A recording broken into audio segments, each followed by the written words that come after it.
A doctor from the Denver area is in federal custody, accused of uploading child pornography online. FBI agents raided the home of 31-year-old Dr. Justin Bowen Neisler earlier this month.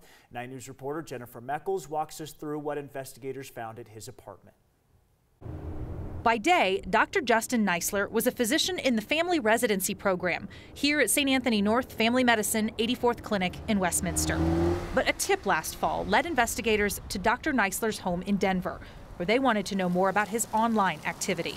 Using a search warrant, investigators say they found evidence connecting Dr. Neisler to sexually explicit videos and images of children uploaded to the website Tumblr. It is almost inconceivable that a doctor who would have routine contact with numerous children would face charges of this nature. 9 News legal analyst Scott Robinson points to details in those search warrants, which show investigators seized several items from the doctor's home. Yeah, that's the spy cameras. Cameras, storage cards and drives, and notably, a spy pin camera instruction manual. Where is the camera?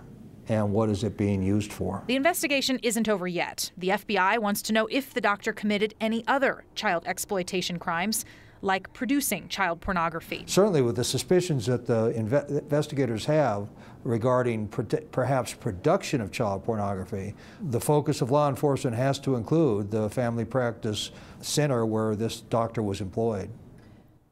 Centura Health runs the family practice where Dr. Neisler worked, and they tell us they have cooperated with investigators and fired Dr. Neisler after his arrest. Centura says they're now planning their own investigation into the graduate medical education programs. And already tonight I've heard from one patient family who learned about this today, very upset, very surprised. That wasn't their interactions at all with this doctor, but just like stunned by the news today. So, and I'm sure that they want to hear from anybody who thinks that they had a strange interaction. Absolutely. The investigators are still working on this case. They really, really hope anybody who might have information will contact them. So please consider that. All right. Jennifer, thank you.